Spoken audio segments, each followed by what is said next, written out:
This thing that I have found is what I would call my gracious space. Hi folks, Jack Carlisle here with Gracious Spaces, and we are here in Old Town Orange.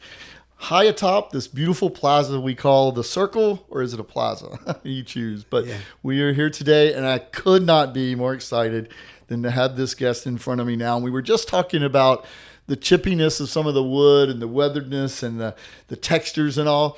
And I'm looking at this guy, and it's exactly what we just described. All this texture and this, he's lived, this guy has. He's got this grit and determination. But welcome.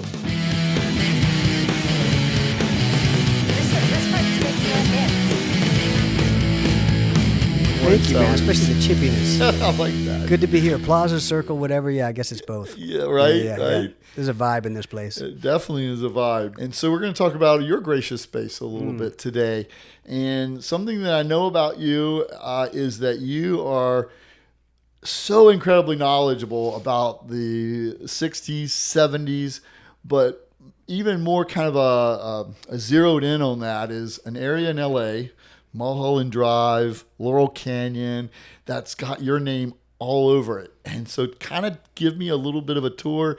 You and me were in this old sort of T-Bird or something, just vibing, and we're going down. So take me down a little bit of a tour in the eyes of one. Yeah, slight backstories. I grew up in LA in the 60s and 70s. Yeah. So that music informs my world, and frankly, it informs everybody's musical world, whether they know it or not. And part of that thing was, you know, I was 10 years old in 71, and the records that came out during that time were sort of what they call California country, but they call that now. But at the time, it was really rock. Yeah.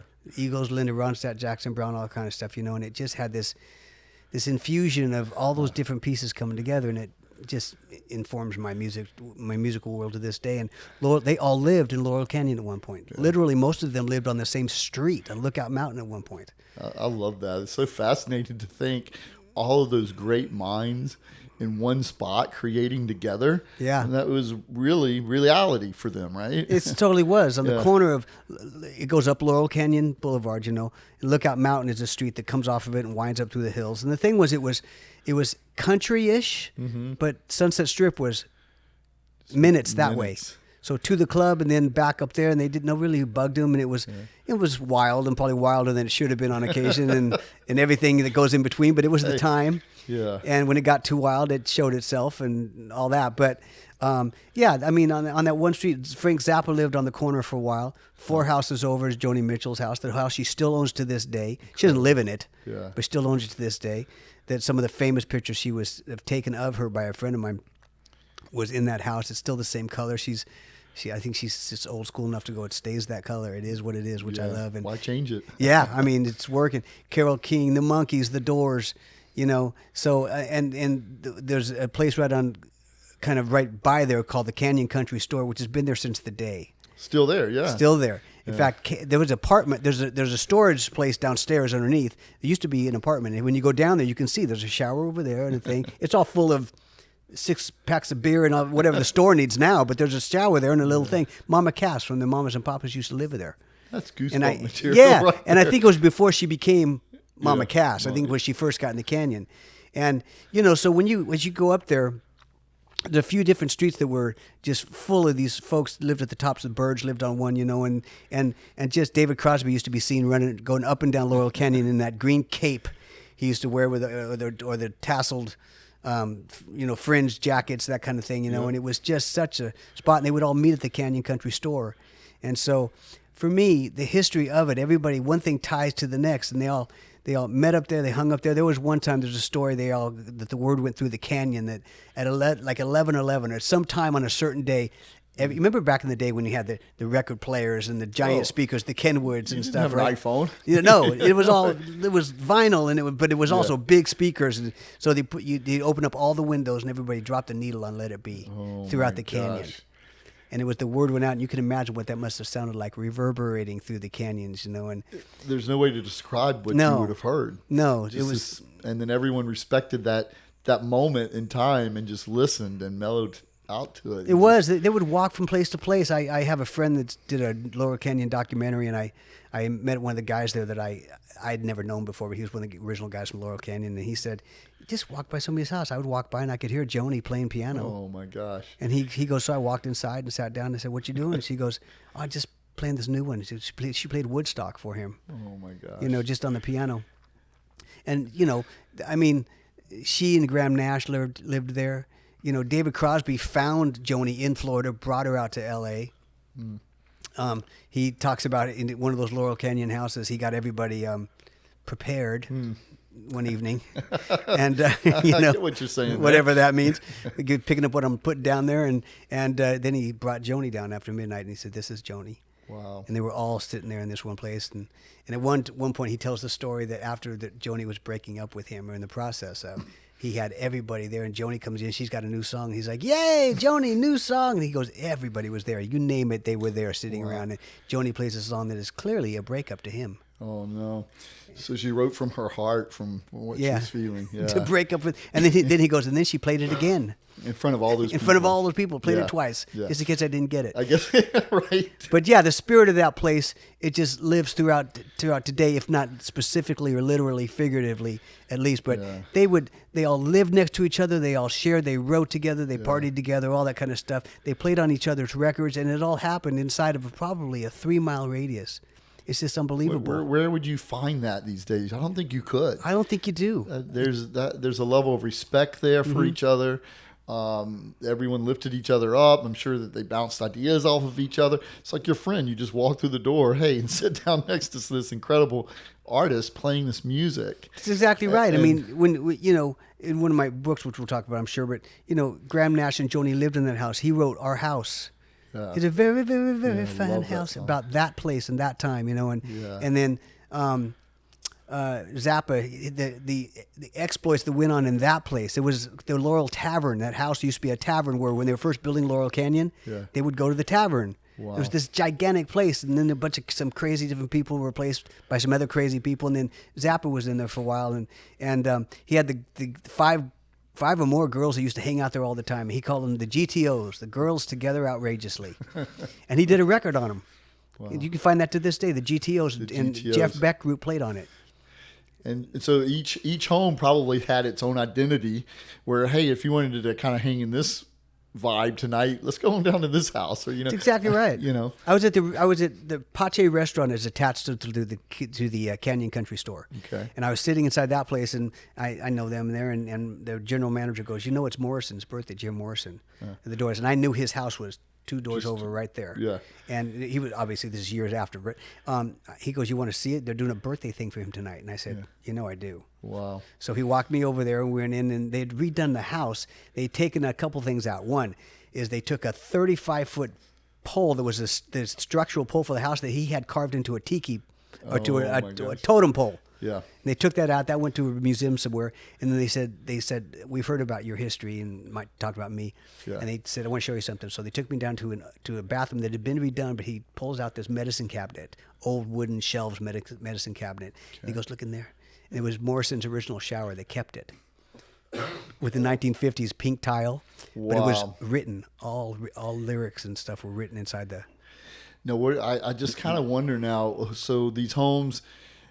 I hope they're filled with so much love and respect that they haven't changed them much, or they've enhanced what there is. Some thankfully have stayed the same. Yeah. The Morrison house got burned up by some guy that lit a truck on fire in front of it. So that was a whole other story, I remember. Yeah. But you know, the Tapestry house where Carole King lived when she recorded Tapestry, and the pictures she took up in that window for the front cover, that's still there. Wow. Joni's house. So many of those places are still standing, and you just hope, I know progress, you know, for me, progress should be more like a tapestry rather than a wrecking ball. But man, it's still happening. But there's got to be some way made to protect these dwellings. I mean, that's part of history. Yeah. Cool, very cool LA history. Well, so out of all those people that you just mentioned and talked about, does any of them stand out for you as your sort of your role model, your mentor, your inspiration? Greatest influence, kind of really? Exactly. Especially that. Yeah. I you know, many of them, but one I'd have to say, because I turned 10 when Neil Young's After the Gold Rush came out. Okay. I think it was, And that, when you're 10 with with acoustic guitar, and all those records came out because they were acoustic driven and stuff, and that thing sent me to my guitar, learning every one of those songs I could learn poorly, but still I just had to know. And then, a couple years later, Harvest came out, which is just his biggest record ever, and I think, and it was just acoustic driven. It was just earth and wood and dirt meets soul and all that stuff at that time. But if I had to point out one that really seemed to feed my whole existence as far as that goes, it'd probably be Neil Young. Yeah.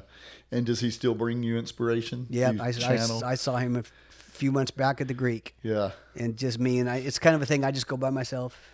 Neil and I, we're just hanging out. We're fine. Yeah. And he was just as great as he's ever been, and he's just Neil. Yeah. So when you're writing music to this day, yes, you love it. It's your passion. Yes. Do you put where do you put yourself in headspace wise? What do you to write? Yeah. Observation. You look around enough. You listen to, maybe not overly lean into people's, but you're sitting at a counter somewhere and something's happening. Yeah. Or you're talking to a bartender or a waitress or life. Yeah. Kids, friends. And but at the same time, that's the inspiration comes from. But then what you end up looking for is, but what's my take on it? Yeah. Because if I don't have a take on it, then anybody can do it. Yeah. So I'm in the business of it, so I have to go. Okay, that's an interesting idea, but what's the hook of it? What's the thing that makes somebody go, okay, I'm okay now? You find yourself always writing. Continuing. All the time. Yeah. I have literally 10 Word docs up on my computer now, open. Full of thoughts. Yeah, because I co-write a lot with different people in Nashville and here and stuff. Yeah. But they're all there, and I'm working on those 10 by myself, and I'm literally staring at them every day going, I'm chiseling. Yeah. How does it evolve? How does it evolve? And sometimes it comes fast, and sometimes I look at that and go, that's okay. It's not killing me. It's not killing me. Come on. I'm waiting until it kills me, so yeah. You shelf it and revisit it? Sometimes. Yeah. Yeah. Or I'll take it to somebody and go, I think this is a great idea, but I'm not getting it yet, so it just depends, but, and the other thing is influences and inspirations working with other people that are better players. I'm a decent guitar player. I can do what I can do. Pretty darn good. But I have a few friends that play that are just fire. I mean, unbelievable, and in fact, I was in Nashville one time going to a write with a couple buddies, big time guys, and I was borrowing my buddy's guitar, and he goes, and I was walking out, he goes, oh, I'm so sorry I have to play that today on a track. I said, dude, I'm going to write with Danny and Derek. Me bringing a guitar to this writing session is like bringing colored pencils to a house painting party. They do not need me today. We got it covered up one side and down the other. So what that just brings, a whole different set of colors, a whole different box of crayons, and then just great singers. I'm a good singer. I can do what I do, but sometimes you run across great singers, and that instrument alone takes you to another place because they're going to go to another place that I wouldn't have gone in the first place. So do you stay in your lane? And I would say that lane being 60s, 70s. For yourself, when you're behind the guitar, not really, but you can hear it. I try to make it whatever is current, but I find it's full circle. Even the current still reflects back. Yeah, they still reflect back to that time. There's something about those songs that have lived. I don't know. Maybe it's just my age talking. I'm not sure that we are hearing the anthems like we used to. Maybe occasionally. Interesting. But now it's kind of a quick manufactured. Throwaway society, and not for everybody, obviously, but not society necessarily, but maybe. But a little too much about money. Because the singer-songwriter thing, there was no business for them. Yeah. The business. David Geffen came up and said, "This could be a thing. Yeah. People like them." When he first started, he came. I'll save the whole story, except to say that his first record company that he started was Asylum Records, and he named it Asylum because he wanted a place where, in the middle of the nut house. He wanted an asylum for these singer-songwriters could go because the music business was nuts. And so the first person he found came from, he said, I'm looking for artists, and everybody started sitting in their cassettes. Yes. And a picture and a headshot and la la la. Yeah. And they would get so many, they would just start trashing them, And his assistant secretary looked at the picture of one of the guys and said, hold on for a second. I haven't heard the cassette, but that picture is enough for me, for her, So she pulled it out, and it was Jackson Browne. Oh, my gosh. And he went and found Jackson in Echo Park, who was living with Glenn Frey. Wow. Yeah, and so it just, it just was so organic the way it happened. And then it was like, there's a thing to be built here. I got to drive this thing. Yeah. So it was the money would come, Yeah. but it wasn't the money first. It was the artistry first, but not at the risk of something commercial. Yeah. It was commercial. Well, you didn't have social media that just all of a sudden took it from 0 to 100 in a matter of minutes or days. Yeah. Now you've got where that just happens, You look at these artists we were talking about, I mean, all artists work hard. I'm not trying to downplay what current people do, but if you look at someone like Joni Mitchell, she's worked her ass off, right? Mm-hmm. Making these incredible songs and bringing them to light, to people to hear them. And again, I'm not trying to poo-poo how that's done now with people, but it was just done in a different way. Well, very much. And now you can't even get a record deal. When they first consider you for a record deal, they want to know what your socials are like. Yeah. How much work have you done for us ahead of time? Yeah. Because back then, it was we're going to find somebody great, and then we're going to expose them to a large audience, but we're going to foot the bill for that and all the pieces. But now you kind of have to do it up front. Yeah. And then it's not, it's such a different time, and sometimes you still get gold. Yeah. But different way to do things, do business. Yeah. Well, I wanted to touch base a little bit here.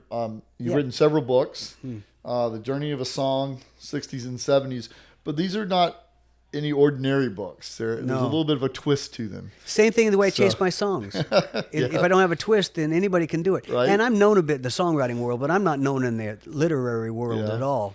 Yeah. And so you know your stuff. Yeah, I've studied it up, and I've seen every interview known to man, met a few people, and I've read 55 books on the subject. Yeah. And so I know my stuff, and I spend time there. And so for me, I realized in the middle of all these biographies and autobiographies that I was reading, suddenly I was going, I know a lot of song origins. Yeah. I don't know that I intended to. It's part of the story. Yeah. And I would tell my friends. But then I would try to tell it backwards, so I wouldn't tell you the name. See, there's a lot of song story books, and they all go like this. You open them up, and the name of the song is there, and then they tell you the story. Great. Yeah. By people much bigger than me in that world. So my thing was mystery. The title of each one is sneaky. There is a connection, but it's sneaky. There may not even be a name down the first page of it. It's when you get to the top of the next page where you go, that song. There you have it. Because if I don't have it, it's like all the beautiful work you do here. There's a grit and a smooth and a graciousness, and there's when you walk in here, you can feel it and all the different things that are happening. Because if it looks like every other store, then what's the point? So that's it for me. So that it just gave birth to both of those books. So when you sat down to take this and bring it to light, did that just kind of organically flow, or did you have an aha moment and be like, oh, I'm going to just flip this on its head a little bit? I did when I was telling somebody about it, and I can't remember if somebody said you should tell it like that or not. But the first one I wrote was the vase. Yeah, okay. There's the story of how Graham Nash wrote Our House. Yes, and it really was quickly. He and Joni in the book, you don't know who I'm talking about. I talk about a singer, a songwriter, and her boyfriend. We're at Art's Deli, still there to this day on Studio City on Ventura Boulevard. Yeah. Art's Deli having breakfast. They went back to their car to go back home. They walked past an antique store. She saw a vase. And he said, get it. You never get yourself anything, And so she buys the vase. They went back to their car in what they called a very unusual cold gray morning in Southern California, which we get them on occasion. I'm a May gray. Last couple, though, days. Wow. And so back in the car, up Laurel Canyon, over Mulholland Drive, down to Lookout Mountain, pulled in the cabin that they both shared. And when they walked in the front door, he, in my book, Graham Nash, said to her, Joni Mitchell, I'll tell you what, I'll light a fire and you put the flowers in the vase that you bought today. Oh, yeah. Right? And it was a vase. Yeah. And it rhymed, vase that you bought today. And just as they walked in the front door, and he went, and then the song was born in 30 minutes. Yeah. Sat at the piano. Is that sort of rhythm or rhyming? Clearly it's needed in songs and make them better. Sort of a gift to come up with those. It's poetry. It is. It's both a gift and a craft. Yeah. Tomorrow I head to a songwriting expo that I'm teaching at, critiquing for. Yeah. And it's you must have a gift. Well, let me double down that. You must have a gift, but then you must go after your craft. Yeah. You must work your craft so that you can take your gift and refine it. Yeah. And that's where the extra rhymes come in and where they're placed and how much is too much? How much starting to sound like Dr. Seuss? Yeah, because people got to understand it. It's understand it. It's also so it's not sound cheesy. Yeah. There's a balance there to the whole thing. Yeah. And that takes nothing but time and work and putting your stuff out there. And I've been doing it for a long time, and I've been through that fire, the crucible of playing songs for people, and they go, that's really good. The first thing I ever played for my first big publisher in Nashville, it was a big ballad I was pretty proud of, and he listened to it and he turns around and he goes, Warren, that's great. Yeah. I have 1,000 of them. Oh. And all of them are written by people with bigger names. Yeah. And he wasn't being a jerk. He was just saying, reality is. this is the reality. So if you wanted this, man, you better.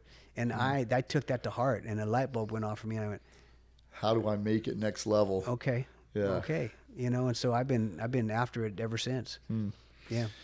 Do you find there's a difference in how the music business is conducted in LA versus Nashville?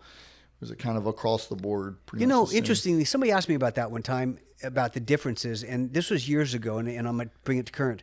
At the time, I said, I just kind of looked off over here somewhere and thought, okay, I'll tell you. Yeah. LA is a business town with hopefully good songs. Okay.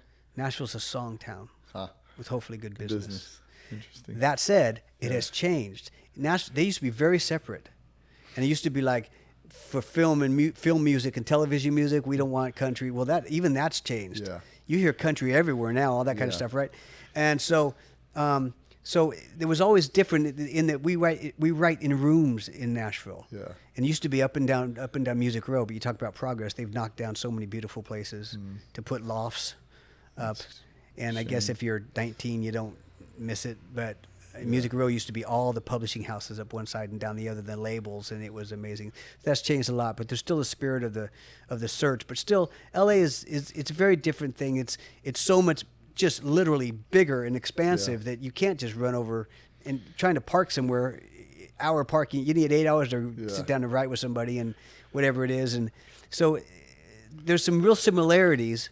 I still think the heart of songwriting is more in Nashville. I think that's why a lot of rock stars end up in Nashville, because it's the last place, it's the last bastion where the singer and the song is the thing, not the extra lights and the smoke stacks and all that kind of stuff. Yeah. It's the song. Somebody to sit with a guitar or piano and deliver, and then bring on the whatever. Yeah. But so much of the time in L.A., not always, but it's not even complete until you hear the track.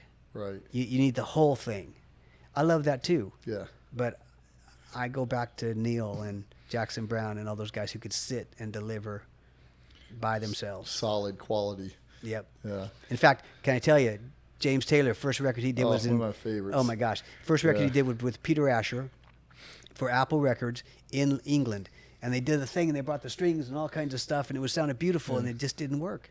And then they got back over here to the States because that Apple was getting in trouble. Beatles broke up, all kinds of stuff. Back here to the States, got them in a record deal with Warner's. And then when they did, Peter went, we've overdone it. Oh, too much. Take it all off. And now you have James Taylor sound. Yeah. And that took off like a mofo. Yeah. Anyone who might be out there, young, old, wanting to aspire to, or they already write, you have any avenue or advice to tell them how to expose their music to someone or best steps to take? I think the initial thing is there are finally becoming where there are finally some open mic nights and some places to play for singer-songwriters in Orange County. Kind of a good old-fashioned way to do it. I love that. Yeah, well, the Troubadour in 1970s, 69, 70, 71, every Monday night was Hoot Night. Yeah. That's where Linda Ronstadt would show up, and David Crosby. They would all play. Nobody knew who they were. Yeah. Not some of them. And Linda Ronstadt got found there. Doing their thing. Just showing up to play a song. Yeah. And that Troubadour stage. Well, that still happens, but it's tougher in L.A. because you got to bring 40 people or on a Tuesday night at 7:30 because they got bills to. I get it. Same thing. Yeah. What can you bring to me? Yeah. Right. So Orange County. Yeah. I'm not. I'm keeping that part local, but Orange County, there's been a few that have popped up. Yeah. Campus Jacks has one every Tuesday night, and some are Great open place. mic. Yeah, some are open mic. Some are you got to kind of put your stuff in there ahead of time, and they invite me to come play at times, which is awesome. There's a couple more I just heard about, but they're local. You got to get them out there. Campus Jacks. That's how I know Rye Bradley. Mm-hmm. Dynamic guy. Love the guy. Yeah, Great country music. Good rhythm going on.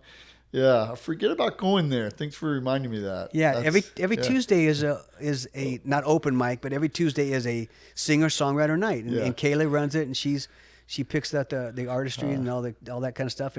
But there's a couple coffee places that seem to be leaning into it. So in other words, not just sticking a guy in a corner, but the nights are made for singer songwriters.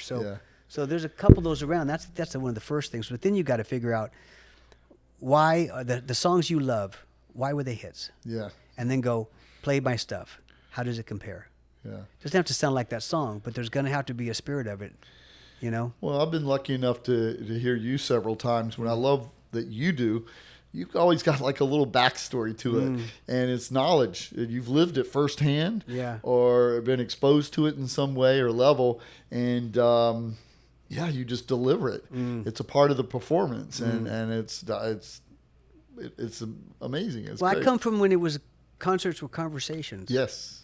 Yeah. And I love that. I also love other things, big rock concerts. I love it. I love all kinds of. I love Led Zeppelin as much as I love anything, but that's a different animal. Very different. For the singer-songwriter, I just want to talk about where it came from, make you giggle a little bit maybe, and think, and because it's what it does for me. Yeah. And my friends I hang out with are the same, and we make each other laugh hard. Yeah. You know, and I respect them and their artistry and their craftsmanship, and we all kind of high tide all boats. We kind of lift each other up and hold each other to a. You sure about that line? Yeah. You sure? You know. Well, and you're not shy about doing that. That's what's going to make it improve, and you're okay accepting that advice. You know. You have to be willing to sit in a room, among other things, and have no one speak, because both of you are going like this. For 20 minutes. Just trying to figure it out. What is the next line? Is somewhere up here. I don't know, you know? Yeah. Well, could you indulge me? Can I hear you? Sure. Do a little bit on the guitar? Sure. Get us all kind of set up. Reach over for my roadie here. And, so this is new, Observation. I don't get to play a lot, so it's always interesting to remind yourself of your own songs. You see that heart? No, see those eyes? Those are eyes full of lonely. See that heart? It's as broken as it gets. Even though he's heard a million hard luck stories, it don't mean he never dances with his own regrets. 'Cause he spent years being here, pouring feel good over ice. And sometimes silent therapy's the best word of advice. He's been our in-house psychologist and a resident earbender. So who's keeping tabs on the bartender? And no one noticed the picture of his lady is no longer hanging on the wall. And I confess I'm embarrassed at the way we did not think to check with him, 'cause after all, he spent years being here, pouring feel good over ice. And sometimes silent therapy is the best word of advice. He's been our in-house psychologist and resident earbender. So who's keeping tabs on the bartender? The bartender. So tonight my friends and I are staying past last call to buy him around and give him time to spill it all. 'Cause he spent years being here, pouring feel good over ice. And sometimes silent therapy is the best word of advice. He's been our in-house psychologist and resident earbender. So who's keeping tabs on the bartender? Yeah, who's keeping tabs on the bartender?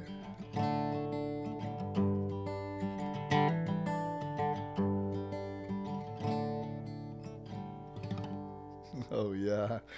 That's sweet.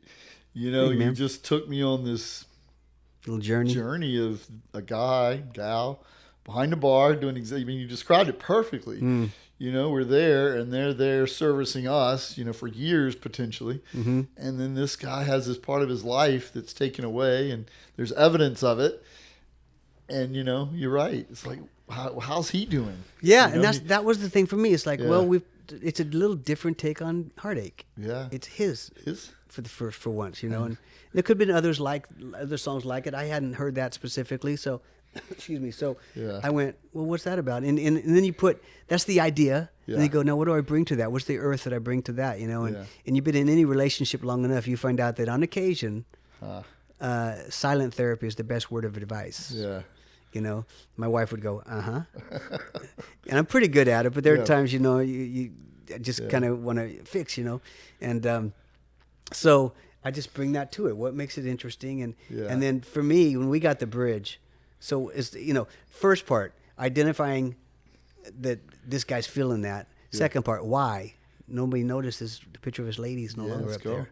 Nobody checked. So then, and what are you gonna do about it? Well, tonight my friends and I are staying past last call. Internal rhyme, past last call. Make it feel. Make it. Yeah. I call it audio ornaments on the tree. Okay. Something else to hook you in, and then buy him around and give him time to spill it all. Yeah. He's got a story to tell. He wants Right. to get it out. And then liquid, spill it, but in this case, spill it, you know. Yeah. And when we got that, I went, spill it all. Spill it all. Yeah. Yes, please, please, please. It's like gold. Do you just get tickled with yourself? I You're do. Right? And you're like, I confess I do. I Yeah. just, and frankly, that initial idea I had, I took it to a co-writer, and I was having, who's looking out for the bartender? That was my thing. And he sent me a note after we were done. He goes, what if we used a bar phrase? You know, this, that, and the other thing. And I saw tab, and I thought, Yeah. tabs. Spill That's Yeah. it. Tabs. Who's keeping tabs on the bartender? So wrap your verbiage, you know, so it's just have an idea, wrap it well, know your craft well enough to know how to wrap it well. And Well, then and you took don't it give to a up. buddy. Yeah. And aren't you proud? He took it. He's been thinking about it, right? Yeah, so yeah. much he called you and said, hey, let's go this direction. Exactly right. Yeah. And we had most of it in just that one part, and it made all the difference in the world, one line. Yeah. You know? And so would it have been okay? Yeah. Would it have been the best? No. No. And I'm not in this to fool around, man. So I feel like that's a song, too, that every time you listen to it, you're going to hear a different angle or pick up something you missed. Like the word tab. I mean, I heard it while you were singing it, but then I was like, oh, tabs. brilliant. Yeah, of Tabs. course. You know? And that's I think that's part of the good thing is because you try to weave it in there so it sticks out good, not stick out like a sore thumb. Right. You know? And so, yeah. Slid right Yeah, in. yeah. So it feels like it's natural. And then, but there's not a, you know, if I can say, I send it to, I have people I go through in Nashville that pitch songs for me and things. And one of my buddies, he sent me a note and he goes, dude, there's not a line out of place. Right. Not a word out of place in that song. You know? So it's a fairly new one. Yeah. Yeah, you've just Yeah, really new. Thank you for sharing that with us. Yeah, thank you, man. And where do you hope that's going to go? Well, now we just get it to the right people, and then they have lists of people that they know are looking. Yeah. And then hopefully they'll try to chase it down, and it's hard. Yeah. You know, I've had a lot of songs recorded by other people. I've fallen off a couple big records on the last day. Get the phone call and go, it didn't make it. Well, it's You like know? what you mentioned earlier. I'm here. I'm enthralled by that song. I'm thinking, oh, I would listen to that every day. But it's like your buddy said. You mentioned a little earlier. He's like, Warren, I've got 100 of those. Yeah. I like it. You know. That's the thing. It's is somebody looking for that? Have they written it already? There's so many other factors. Great song is one thing, and when I teach at these songwriting things, I tell them, listen, we all know not every great song is a hit song, and not every hit song is a great song. We've all heard songs on the radio where we went, Yeah. What's that? that's a hit. Yeah. Maybe it's just silly, quirky, whatever. There's so many factors, and then the politics get into play because to come back to something you said, how the music thing has changed. Well, now, you know, nobody buys records. Not really. I know vinyl has made a resurgence, but it's not what it was. It's not near. Yeah. No. No, there was a time where a big act would sell 1 million records the first week. Yeah. Now, if you sell 250,000, that's a lot in the whole number. Yeah. Taylor Swift notwithstanding, but she's built a machine. Oh. You know, her followers are going to be there for her. Yeah. You know, but still, by and large, they buy singles, and so one song at a time. Yeah. If they buy them, now they stream them. Oh, we have access to music all day long in any avenue. Exactly. Yeah. It's beautiful on the one hand, but the business is not cut up to it yet. So it's challenging. Well, and it takes what you just sang for us and wrote, the right artist, right? One artist may not connect with that, and another one might just take it and just run, hit it out of the park because it's up their alley. Exactly right. In fact, I've had friends that had songs that have been recorded 3 or 4 or 5 times, and the 5th time was the hit, and the other ones didn't. Yeah. Same song. Just didn't, whatever, right time, place, Well, you exactly. I mean, we, as a society, whatever is going on in the world, it just may not be the right time for that to be successful. That's the other thing I teach at the songwriting things. I tell them we are all roulette balls. Yeah. And we spin and we drop into a slot. And if the timing is wrong, if the singer-songwriters would have come out 10 years later, would they have been the same? Nobody knows that. No. Because at the time, we're in the middle of the Vietnam War, when everybody needed a big... Yeah. They needed that. So the singer-songwriter thing came, and it was just right for the time and the place.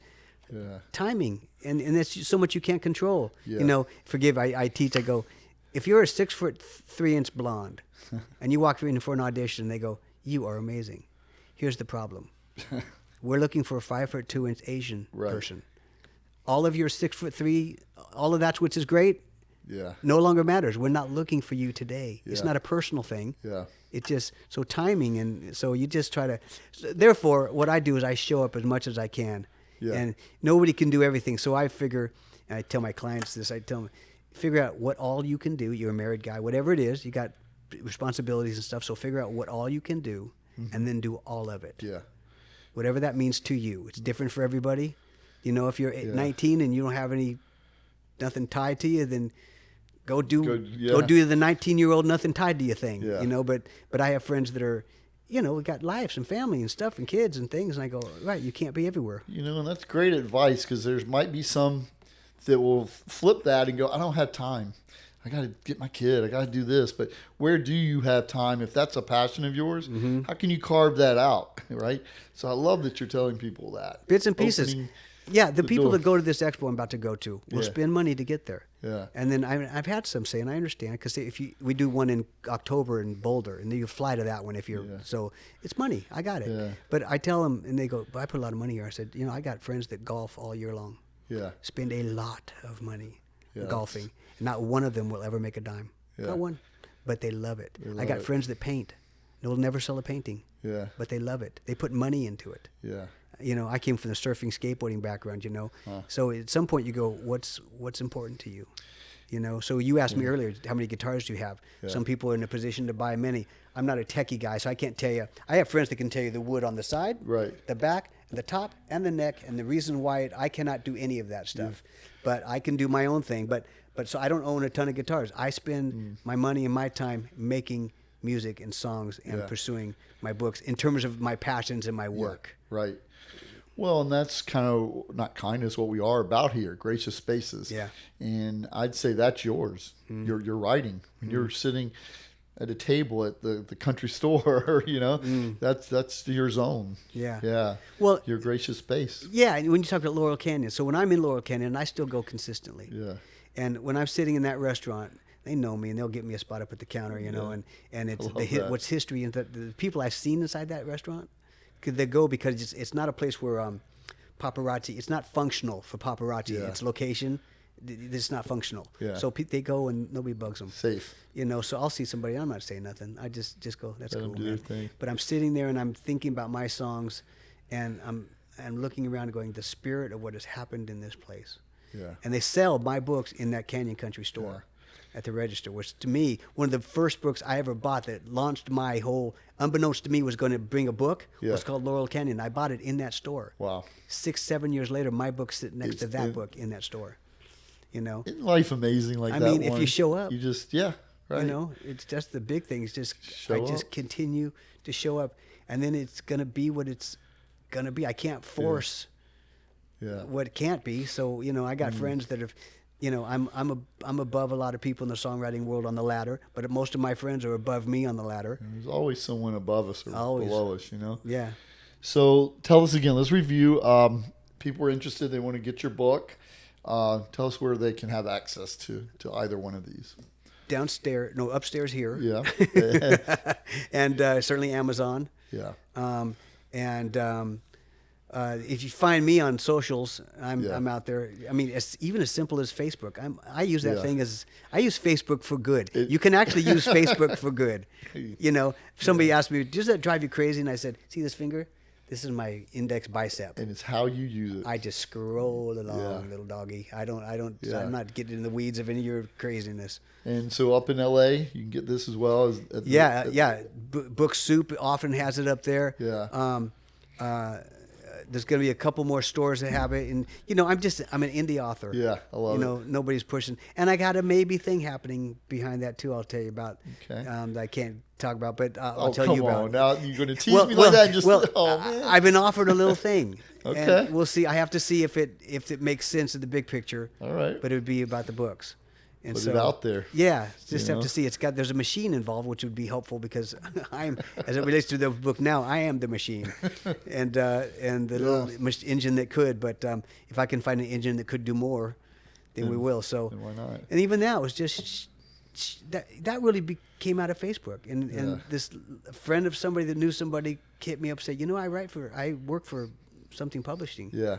And so send me the books. And life is beautiful that way. There's something we're talking about. Yeah.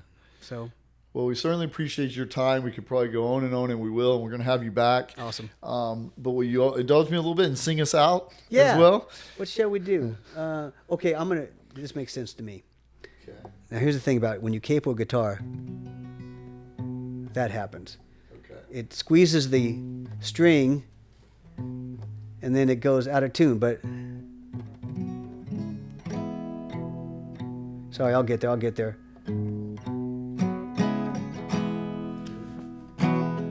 I'll do at least a verse of this. And this goes back to Neil. Okay. I was in East Nashville, Tennessee, and I came in a perfect spring day, and I didn't want to go inside. It was perfect. So I walked around, and I ran into an old friend in the form of some music.